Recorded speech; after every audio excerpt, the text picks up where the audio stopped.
are four of the nicest youngsters we've ever had on our stage. The Beatles! Bring them on!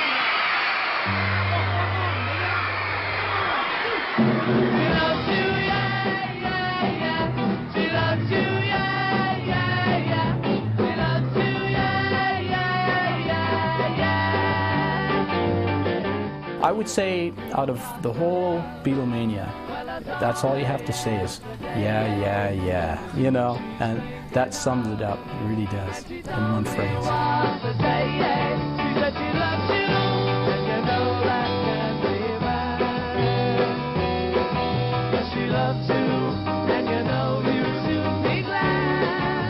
This is one of the great phenomenons of the modern music industry. It's these four guys from a pretty working class background, from an industrial town, have created a whole wedge of music that is one, timeless, two, irreplaceable, and three, will never ever be copied. I think the Beatles, without a doubt, would be the biggest band in the world. In my opinion, there's no one bigger than the Beatles.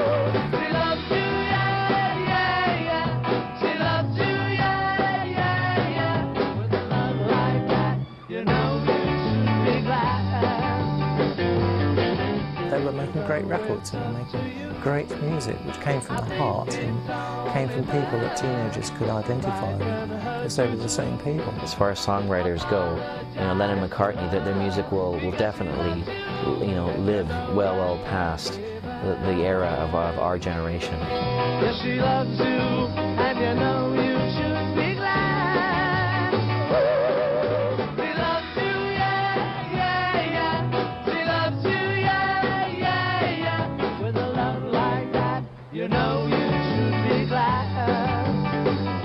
We're not splitting the atom by listening to a Beatles song. We're actually sitting there and enjoying it. We're not having to think and be morbid. We're sitting there and enjoying it. We're not having to dissect it and find another meaning, even though you could, because you just sit there and enjoy it. And that's what's great about their work. It's about communication, and they've communicated all this time very quickly, and they will do for a while. Well, I mean, we have to go back to the very first. It was called an artist test, and because their manager, Brian Epstein, he'd been around all the others, as you probably know, the other companies, and been turned down. But he eventually did fix up an artist test for the Beatles. Anyway, long before the door opened of the studio, and in walked these four guys. Of course, it was a double take when I looked at their hairstyling, etc. You know, never seen anything quite like that, all looking exactly the same hairstyle-wise. So I went down and introduced myself, and they in turn introduced themselves, and, you know, John, Paul, George, Pete, as it was then, Pete Best.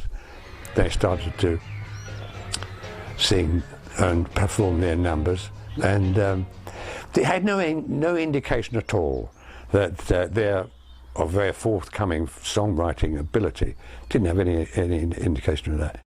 And anyway, eventually they left the control room, left George and I there. And George said to me, well, what did you think? So I said, well, I've never seen anything. I've tested quite a number of these guitar groups. I've never seen anything like these guys. I know what we've heard today is, you know, pretty rubbishy, I said, but I think we ought to sign them, because I think there's more to come. So George Martin then said to me, all right, I'll think about it.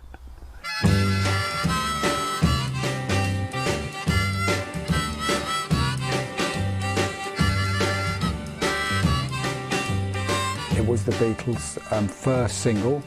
It was the first time you heard John and Paul sing. It was the first time you heard classic Beatles middle eight. It was the first time you heard band sound developed.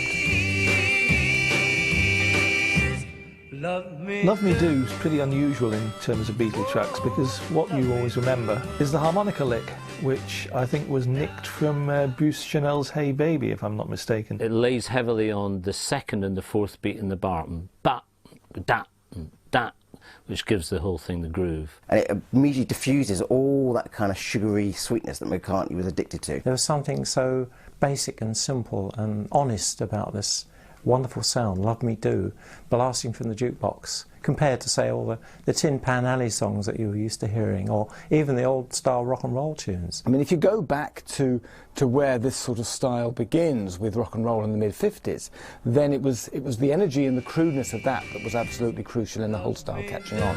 But by 1962, we lost that. So in a sense, there was a rediscovery of that sort of crudeness.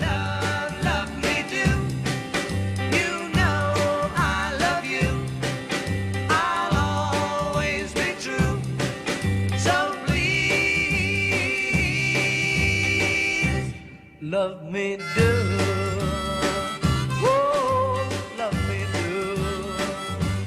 And what John did on that song, and on many songs over the career of the Beatles, is he would take the low harmony. And that was really something that isn't done very often then or even now. But that intrigued me, and it made the song have a very warm, different tonal sound to it than you normally hear in a pop song. With a verse, you'd normally expect a length of, well, a regular length of something like 8, 12 or 16 bars. What we get here is 10. There's a phrase which they begin with,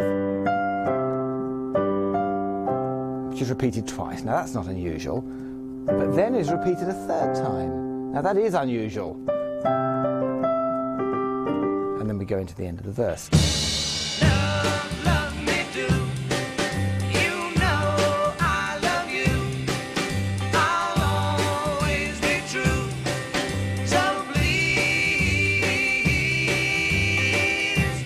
Love me do, oh, love me do, yeah, love me do, oh, love me do. At first sight, the Nems Enterprises, Brian Epstein's management company, did appear to be, I can't say amateur because everyone was working very hard there, but lacking a little in organization.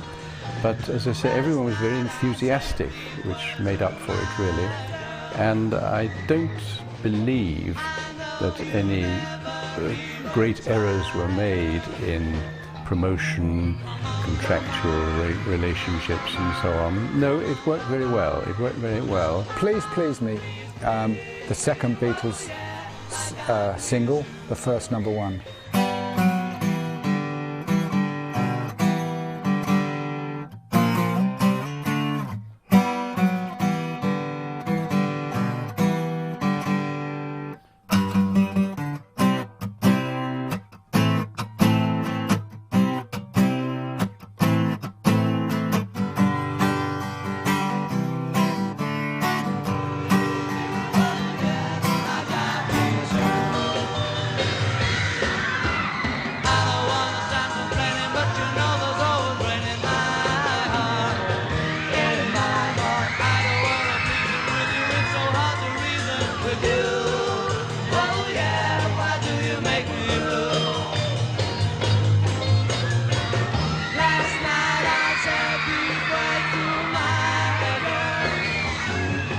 They were thinking of it as more of a Roy Orbison type of a ballady type song. George Martin decided that no, we should speed it up a little bit, you know, and give it a bit more of a faster pace. And I think that was the success of that song, is the fact that you know, Martin could see something more in that song than when the Beatles first brought it to him.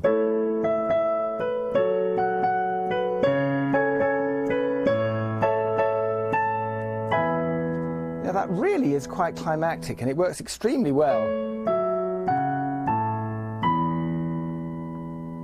Very, very simple. It's a very overtly sexual invitation from Lennon. You know, there's sort of the way that when it gets to the chorus, it's come on, come on, come on, come on, come on, come on, please, please me. So he was being quite kind of, you know, tongue-in-cheek about it, but on later sort of examination, you can clearly see it's talking about sort of basically, you know, he's a fairly horny young dude. In those days, bands played the instruments and they had backup groups to do harmony. And it was almost unheard of for just the players themselves to be also doing all the harmonies and all the singing. It's rather like when you hear a choir, a church choir, you get that feeling of warmth and contentment coming from it. And also, I think this is part of the Beatles' secret, really, is that they seem to be singing directly to you, and that song really kind of sums up that feeling.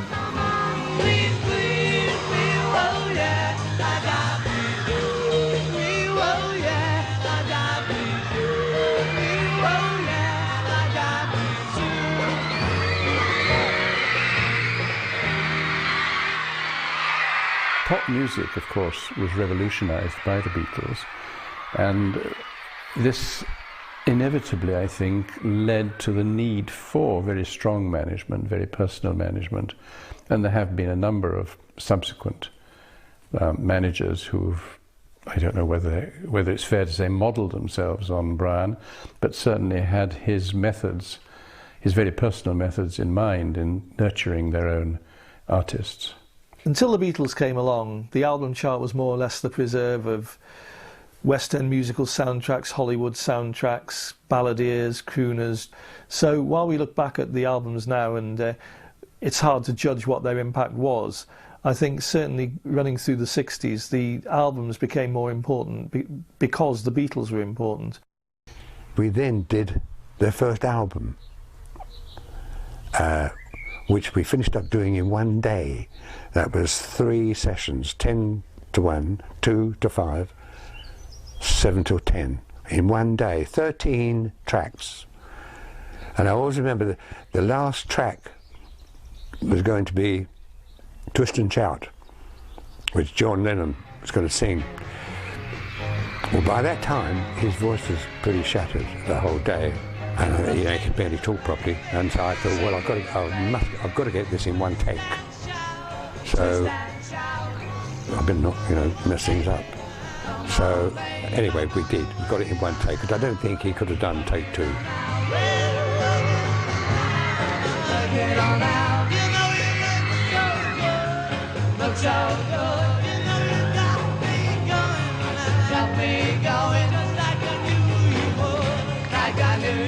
It was a really wise choice by George Martin and the EMI to not to put the sort of onus on the Beatles to come up with a whole album's worth of material, because I don't think they would have come up with as good an album. It was intended to present the Beatles, being it was their first album, as a kind of a live feel as to what they were doing in their live shows. It doesn't matter whether the song is an original that they've written at the instruments, or whether it's one that they simply like the vocal of, or they like the harmonic pattern of. They do it in exactly the same way, and it's that sort of commonality which blurs the distance between the original stuff and the covers. So you come to something like Twist and Shout, and because you're used to the way that the Beatles approach it, if you didn't know the Isley Brothers original, it's a Beatles track.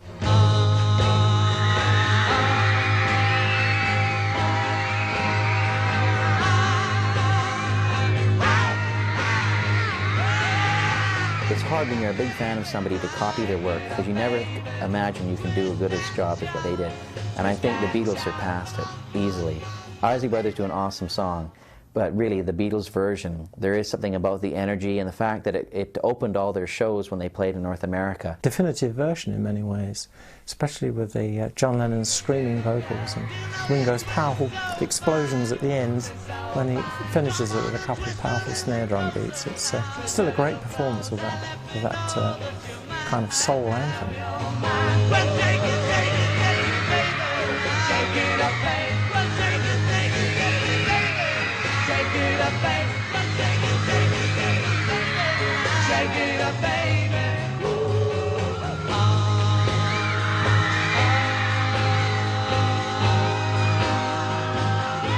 Remember that at this period, albums were basically there to resell the single to people who'd already got it, and to put in some padding, just to make it album length. And something like Please Please Me begins to feel as if it belongs, all those tracks belong together. 10 of the tracks were done in one day, in one 15-hour day. I mean, to stereo, it's like amazing that, that they arrived at such quality. When you would go to a concert, whether it be a big band, a small group, or whatever, you would be sitting in the audience of the venue, and you would hear a mixture of direct sound from the stage, but you would always get a mixture of the ambience of that room, the throwback from the walls of whatever. And I would stand back at the back of the studio and listen, see if I could get this ambionic, as I call it, sound, a mixture of them and what was coming back from the studio. And then I would place my mics accordingly, sometimes a long way back, to get a mixture, as I thought, of this sound. Sometimes I had to use a little bit of the echo chamber on voice singing. Sometimes you use a bit of that. Other than that, it was just the sound that I got from direct and the ambient sound. And that's how I developed that sound of the Beatles.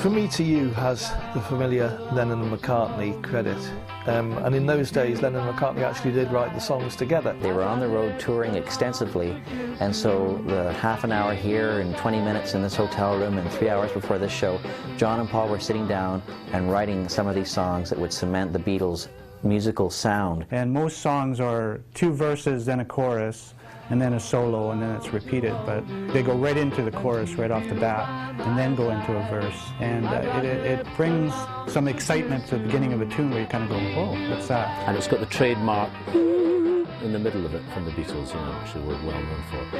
And if you look at the construction of it, it's a very cleverly constructed little pop song. 8-bar verse, followed by another 8-bar verse, followed by an 8-bar middle 8, let's call it, and then another 8-bar verse. So you've got a standard AABA 32-bar form, which is not a key element of rock and roll as they would have inherited it, but it comes from the sort of Tin Pan Alley tradition.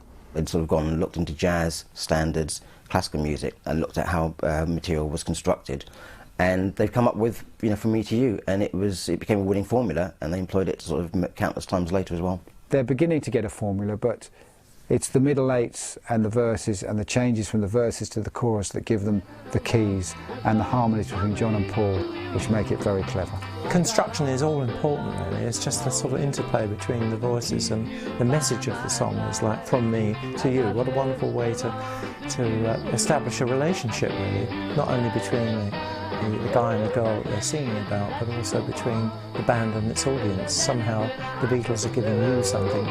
Just call on me and I'll send it along with love from me to you, to you, to you, to you.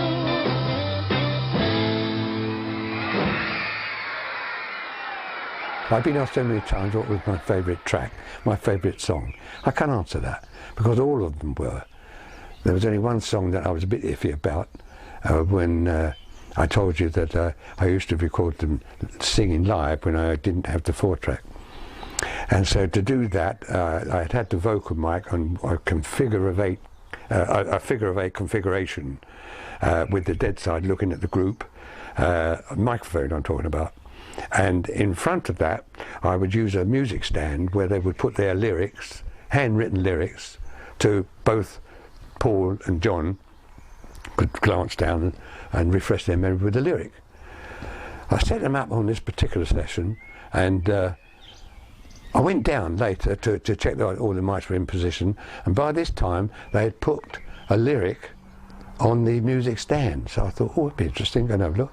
And I went and had a look, handwritten, and it said, "She loves you, yeah, yeah, yeah. She loves you, yeah, yeah, yeah. She loves you, yeah, yeah, yeah, yeah." And I thought to myself, Christ, this is going to be a funny sort of song.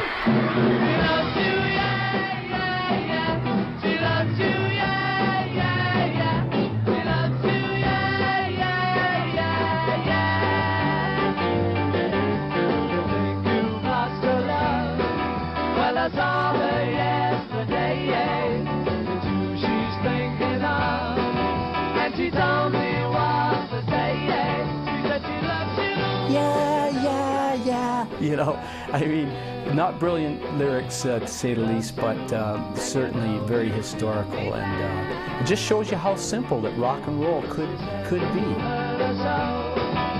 She almost lost her mind. Now she said she knows you're not the hurting kind. She said she loves you, and you know that can't be bad. Yes, she loves you, and you know you should be glad. And it was just a perfect love song for the time. Yes, she loves you, and if you listen to the lyrics, it really hit home with the young kids. And it was a massive hit. I mean, massive. It went in there and stuck for weeks. And, you know, they were selling 100,000 a day, for Christ's sake. You know, it was unbelievable. I mean, it just had all the ingredients of a great pop song. Great strong melody, great hook. That's the thing they knew about, you know, they knew how to get the hook of the song across, the chorus of the song across. What you actually got there is what will become, 10 years later, the verse, pre-chorus, chorus of mainstream pop and heavy metal. So if we threw away She Loves You, we'd lose the whole next 50 years of development, really.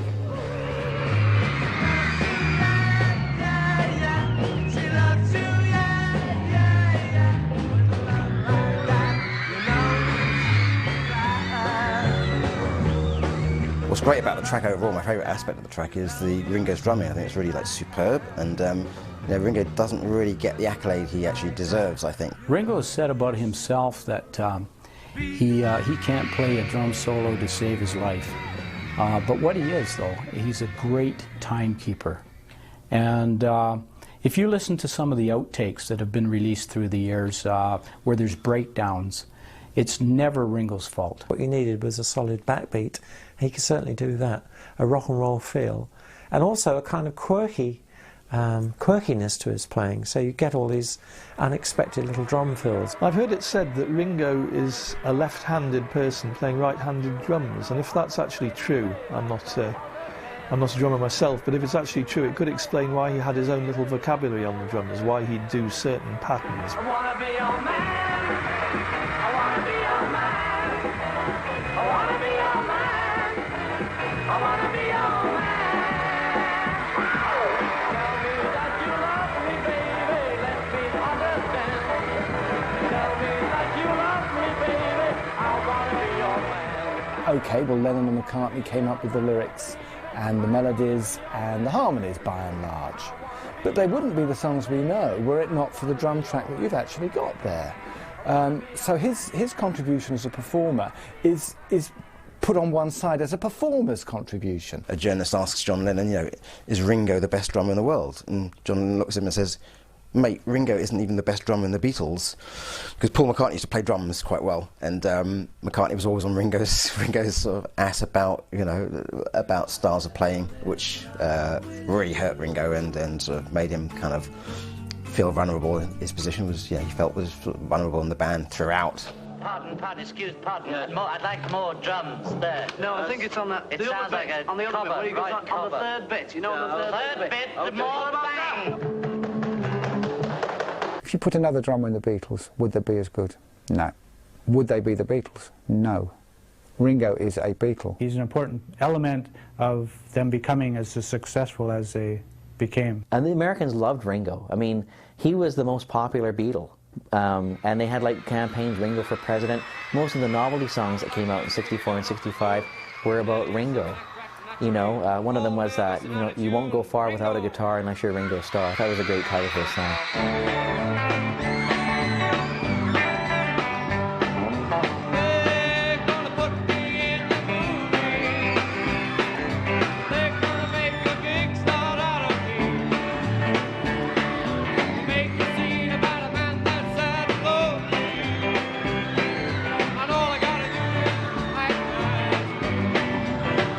Brian came to America, came to New York to suss out the American scene with the thought of bringing the Beatles over to America, where they were becoming, people knew about them. There was such a buzz in England that it had penetrated the American press. I was the only person that Brian knew in New York, and so of course we got together and I showed him around New York and so on, and I didn't really know what he was doing business-wise. He didn't talk about it to me then, but in fact he was seeing people like Ed Sullivan for the biggest TV show that there was in America those days, arranging for the possibility of the Beatles coming over and appearing on the Ed Sullivan Show, which of course they did eventually. Oh yeah, I'll tell you something I think you'll understand when I say that something. I wanna hold your hand, I wanna hold your hand, I wanna hold your hand. The Ed Sullivan shows was extremely important. It was a big deal. They saw how an American TV show worked.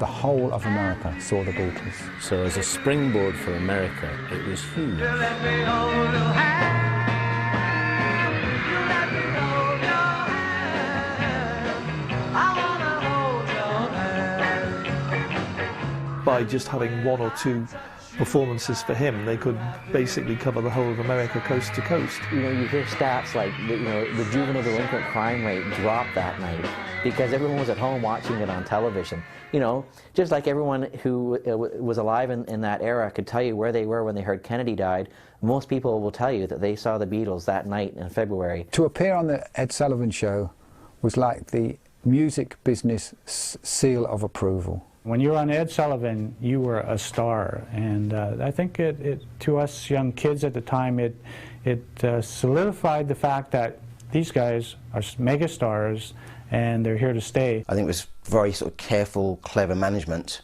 that got the Beatles to where they are, but the Ed Sullivan shows were crucial in their career development. It was crucial, really.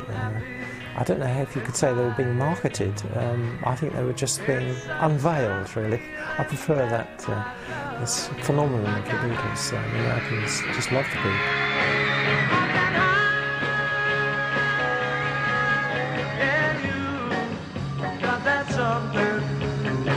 I think you'll understand when I say that something.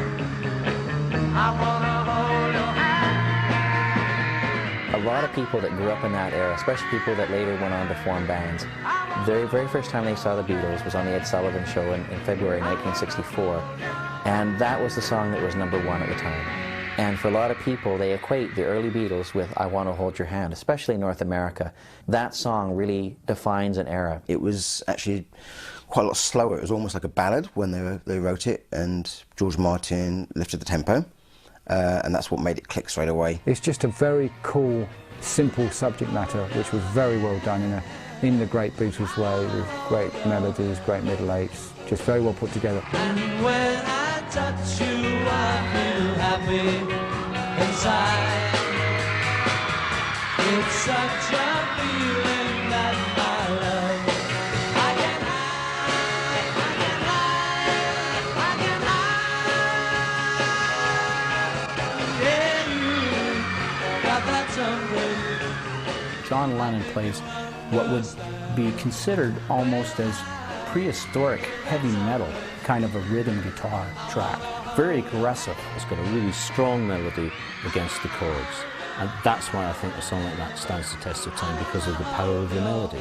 It may have been a simple song, but the way it was performed and the combination of the two, plus of course the visuals, remember that television was beginning to come into its own then, that really the Beatles made each and every song of theirs their own.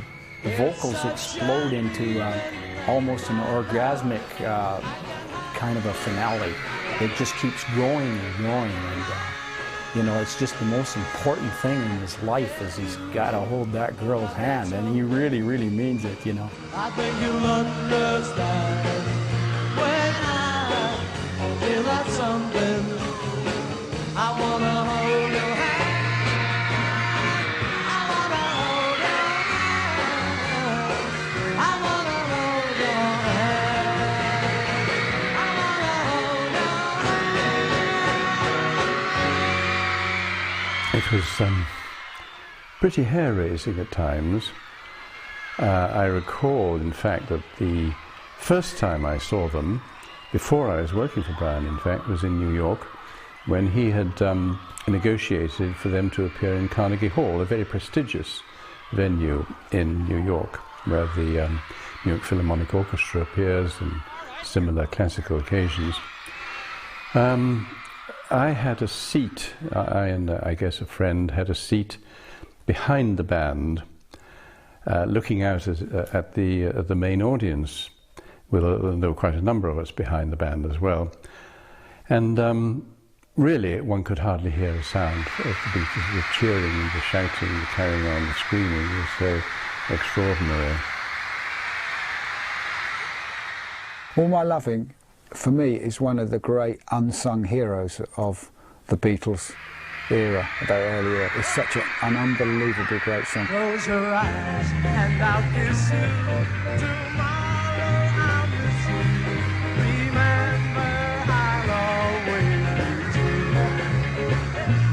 And then while I'm away, I'll ride home every day, and I'll send all my loving to you. When All My Loving came out, it was on their second album in England with the Beatles, and by the time they came over to North America, that song was one of the first songs I think they opened up with The Sullivan Show. All my loving, I will send you. All my loving, darling, I'll be true.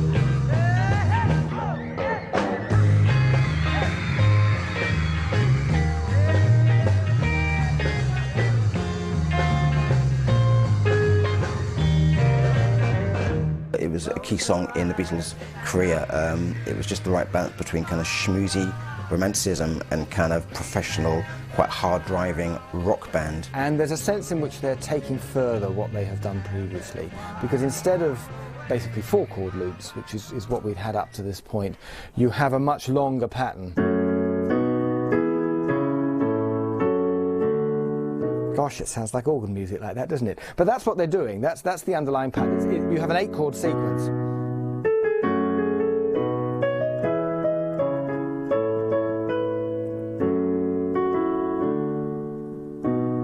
And they finish with that.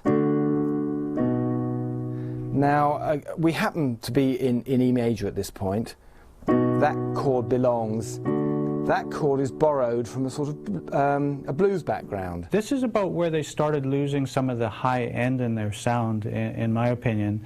You won't hear that cymbal crash and the snare quite as much. You're starting to hear a little bit more of the bottom end of the song, a little bit more bass. Bass is a little more predominant in that song, in the drums as well as the actual bass playing. Paul had this walking bass line that was unheard of before. There's so many chords in it, and he just had this beautiful walking bass line all the way through. And it was kind of overshadowed even by John's jangly rhythm guitar, which is very, very hard to execute on stage or studio or anything. And Lennon always said that he had a hard time playing that song because of the complicated sort of fretting pattern on that song. So definitely it was a step up. The Beatles were experimenting more. They were doing something that was different. They weren't copying so much as developing and innovating. What we have here is a song I think that's fairly well advanced, certainly compared with their first compositions on the first album. To this day, I can't believe that a song's so good that it would never have used it as a single. But that's certainly my all-time favorite Beatles song. I can listen to that thing forever. All my loving.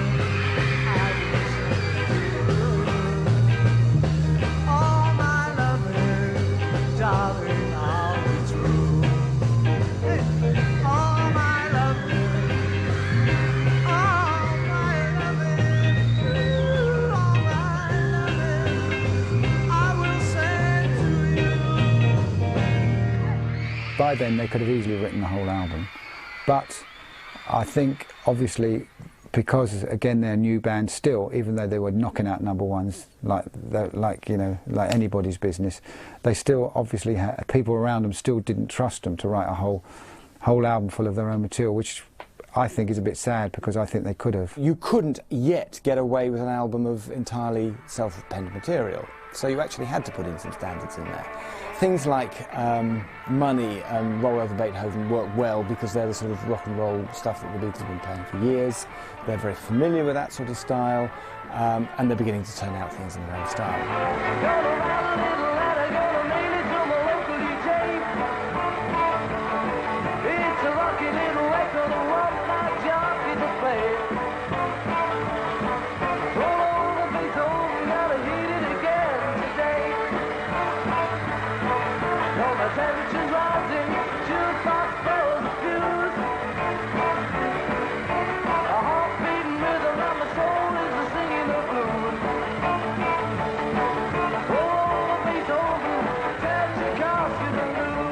A lot of these American influences were very much a big draw on the Beatles.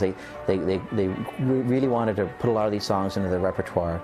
And I think at the time, when that album came out, they were still unsure that their songs on their own could sell an album. So you throw a bunch of different covers on there too, because the average record buyer will go, oh, I know that song, Money, and they'll buy the album maybe on that purpose. It's a way of sort of cementing themselves within the tradition to take on a song like that, which may not belong really within their repertoire, but because it uses material that they themselves use elsewhere, it's a way of saying, you know, we're actually firmly within this. Gosh, you don't want to think about tradition really, do you, for early Beatles? But that really is what they're saying. You know, we're not doing anything outrageous.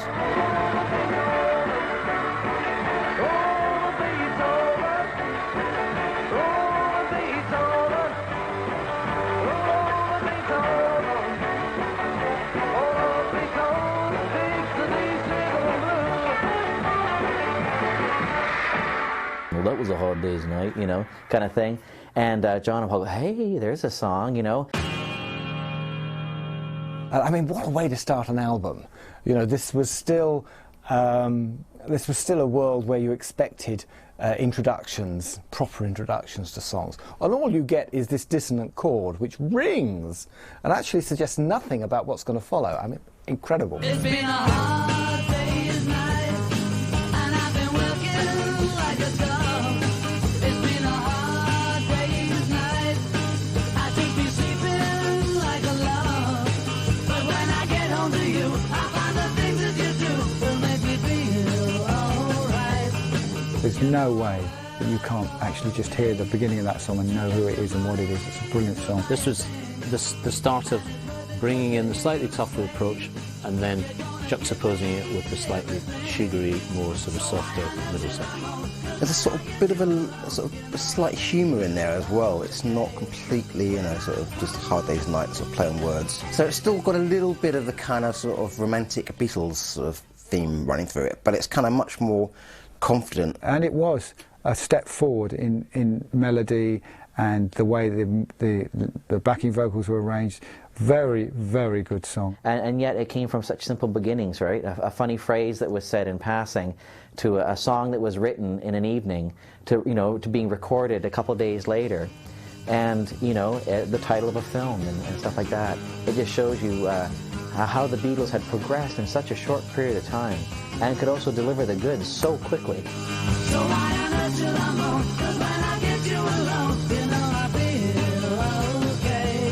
When I'm home, everything seems to be right. When I'm home, feeling you holding me tight, tight, yeah. It's been a hard day's night, and I've been working like a dog. It's been a hard day's night.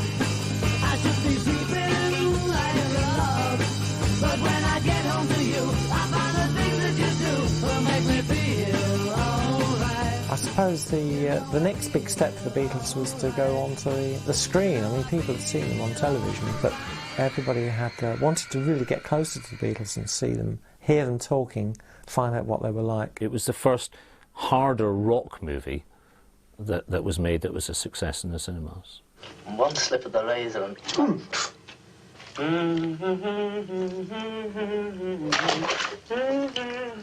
Help me! Headphones! Help me! Help! Torpedoed again, eh? They just blew everyone away.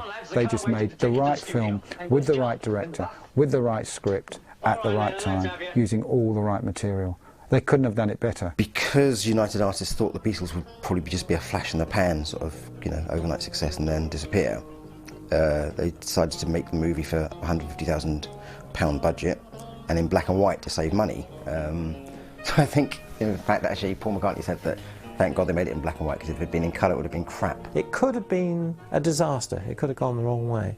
They could have proven to be inept and embarrassing, or perhaps just not at home in a film medium.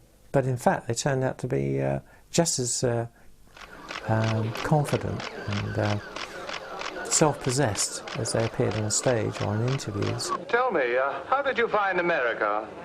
So I left to Greenland. Has success changed your life? Yes. I'd like to keep Britain tidy. Are you a mod or a rocker? No, I'm a mocker.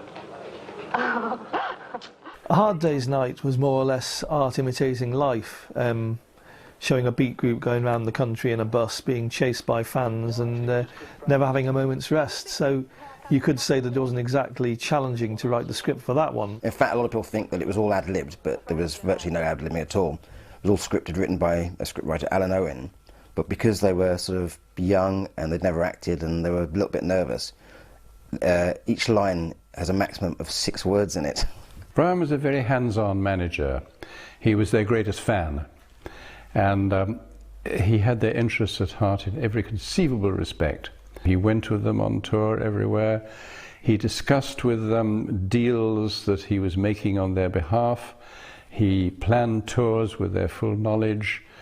They were his whole life, really, at that time. Well, but all the time there. Obviously what the Beatles would do for the movie musical, which in a sense was what this now was, an updating of the musical tradition, that would obviously set a tone for other groups to follow and for what was to come later in the decade. That's another first for the Beatles. Can't buy me love,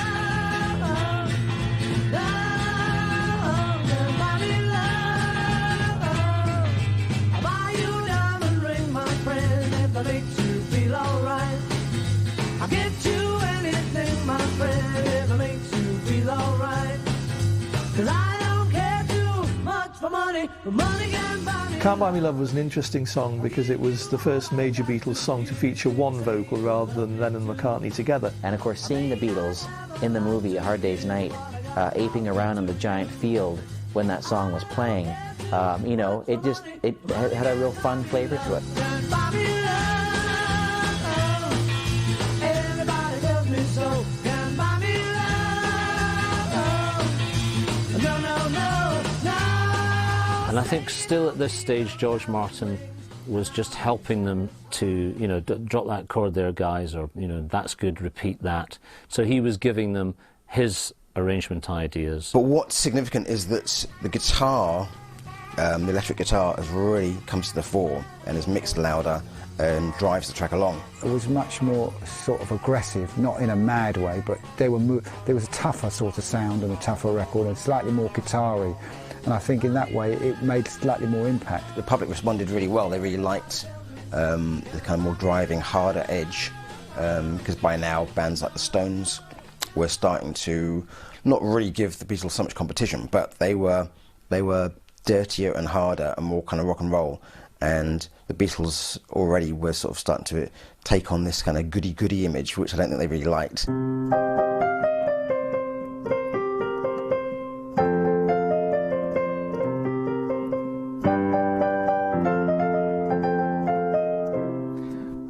So you've got the blue third, and you've got a melody which is falling all the time, and it's scalic. Those characteristics are all important. You get into the middle eight, or the bridge. You've lost your blue third. You've lost the falling nature of the melody. It's now basically rising, and you've lost the scalic aspect. It's now basically an arpeggio.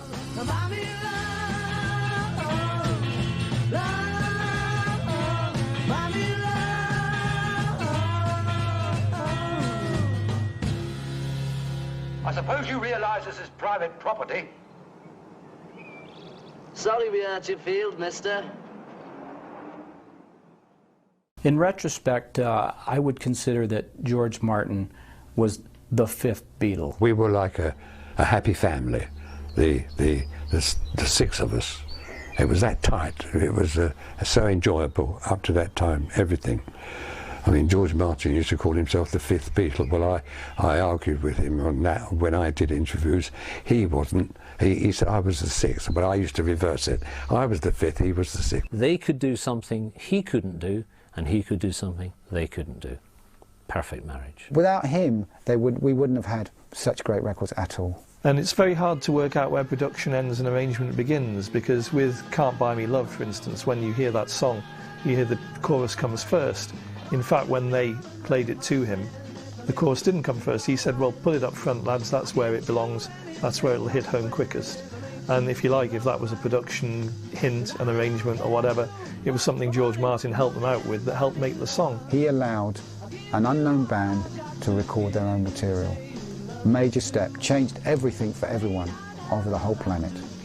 He changed everything. From then on in, new bands with no track record, with nothing behind them, could record their own material. This has never been done before.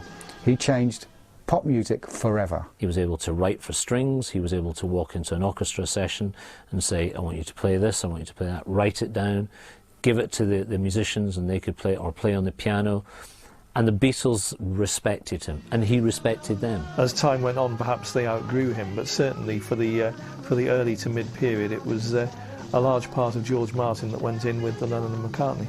They learned a lot from George Martin, and he was at the right place at the right time, and thank God for that.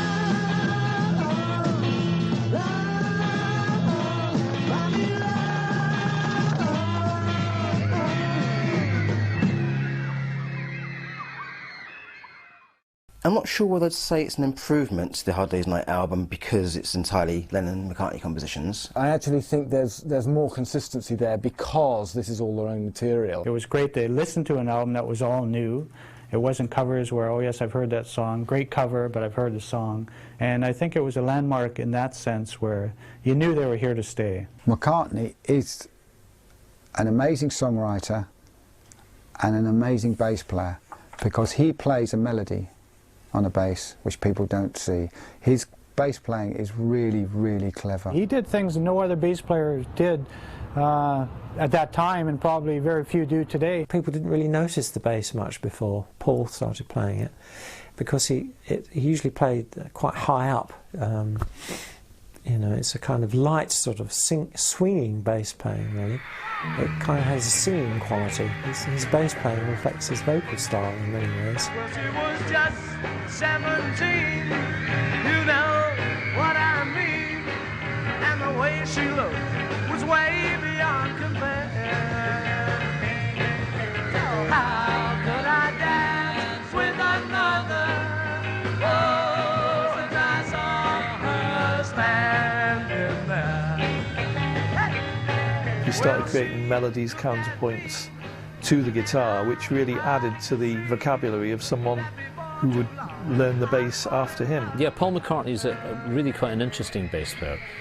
For instance, one of the things he might do when he was playing is if he's playing over a C chord, the first bar he'd play the C root, the second bar he'd move to the third of the chord and play the E root.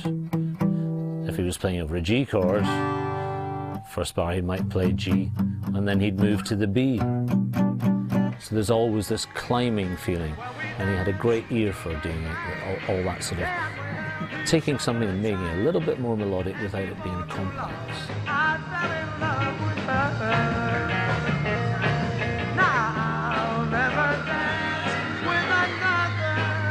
Oh, since I saw her standing there. Well, since I saw her standing there. Oh, since I saw. Hit songs before the Beatles were more or less Boy, Girl, Moon, June, something based on what a guy would buy his girlfriend, or possibly vice versa.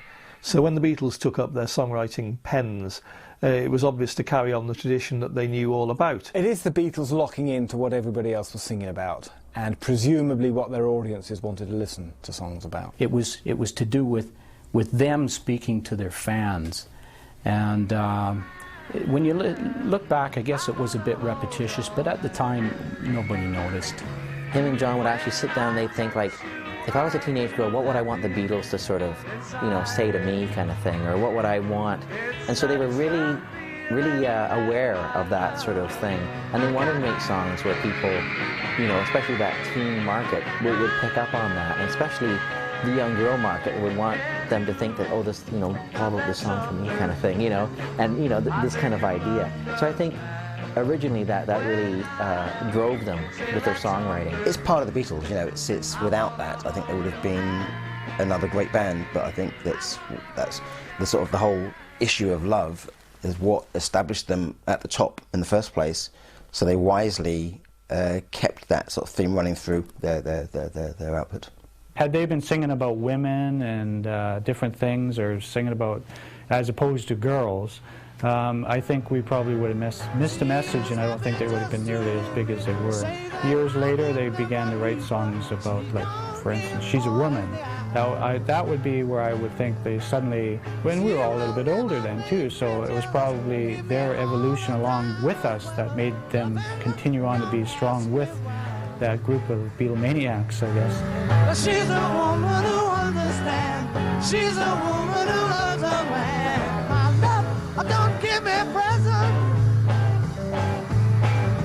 I know that she's no present. Only ever has to give me love forever and forever. My love, don't give me present. She's a Woman tends to go back to that bareness. It's a very uncluttered sort of texture. The emphasis is very much on the voice and the melody because there's not really much else going on.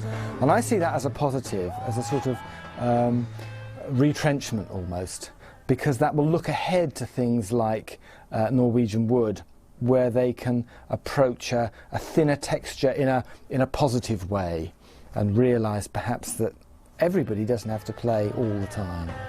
The other particularly striking thing about She's a Woman is the title. Because up to this point, they've been singing about little girls, and all of a sudden they're singing about a woman. Well, that says something, doesn't it?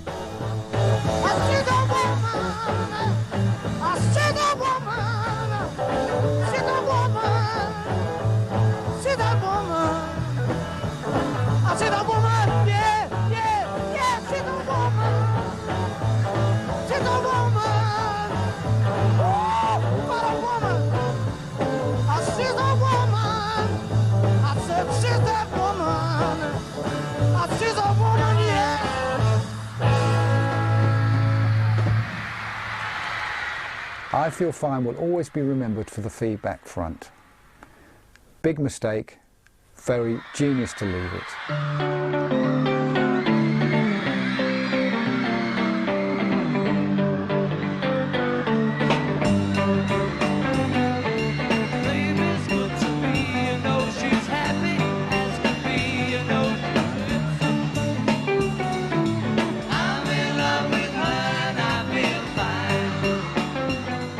There is some debate over, was it in fact the first song with feedback, and whether it was or not is up for debate, but it's the first one that I ever heard. And it's a fun song. Again, the Beatles could deliver the goods.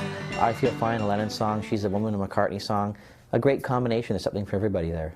I think that the process of moving from songs which depend on their chord structures to songs which depend on riffs is missed. I mean, we never really focus on that moment of change, but it's a fundamental change, and it begins to happen in around 1965, 1966. In 2005, we're playing out the consequences of that move. So this is crucial.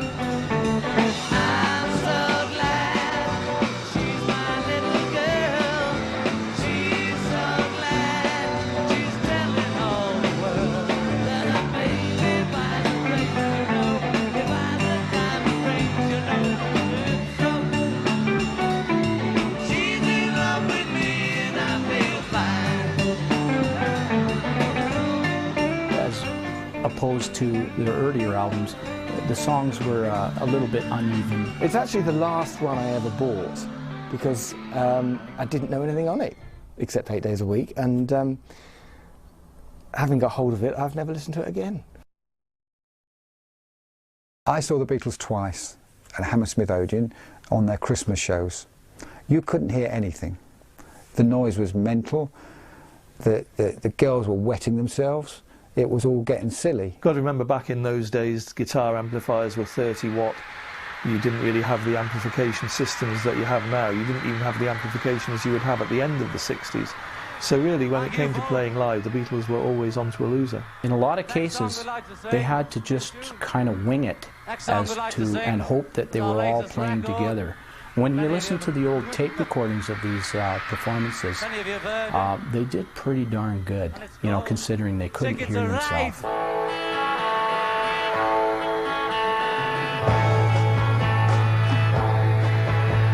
I think I'm gonna be sad. I think it's okay, yeah.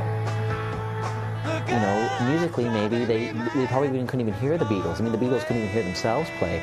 So, I mean, you went there to be there kind of thing. I think that was the whole idea with the Beatles concerts at that time. So, you know, what are your criteria for a great live band? If the criterion is, well, somebody who can whip up a hell of a lot of enthusiasm, well, they didn't even have to play a note in order to do that. So, yes, they were a great live band, but were they great musicians on stage? Possibly not. She would never be free when I was around. She's got a ticket to ride. The next time I saw them was at Forest Hill Stadium, and there the audience, the kids in the audience, were very excited before the Beatles arrived, and very sensibly they came by helicopter because the roads were all snarled up with crowds getting there. And it was an extraordinary experience because when they landed, all the audience stood up and sort of looked up at the helicopter and raised their arms. It was almost like worshipping gods descending among them. Well, it was almost like that. And then the performance was great, as always. The screaming was loud, as always. And after the show, I was leaving, walking away with my friend. We had not come by helicopter. We were walking to our car, and some of the kids leaving the show heard me speaking, and they said, "Oh, he's British, he's British." And such was the excitement about the Beatles at that stage that they really were quite excited to see an Englishman there. And I thought that if I told them that I actually had met the Beatles, they might have torn my clothes off. But however, all went fairly well. I think I'm gonna be sad.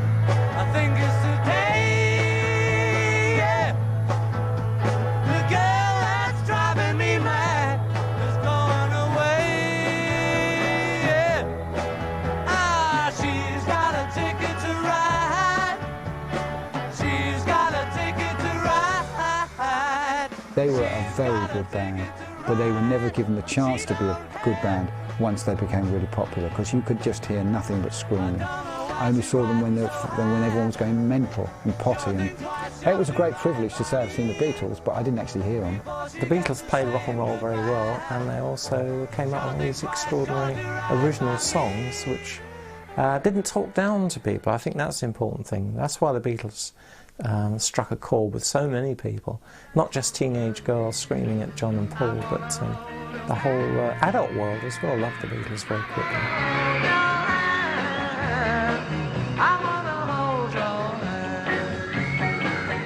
When you think of the Beatles song, you think, Christ, I wish I could write a song like that, but not anyone could think of it. It was the simplicity of them which made them very clever. And everyone goes, oh no, it's not very clever. It's not very clever now because it's been done.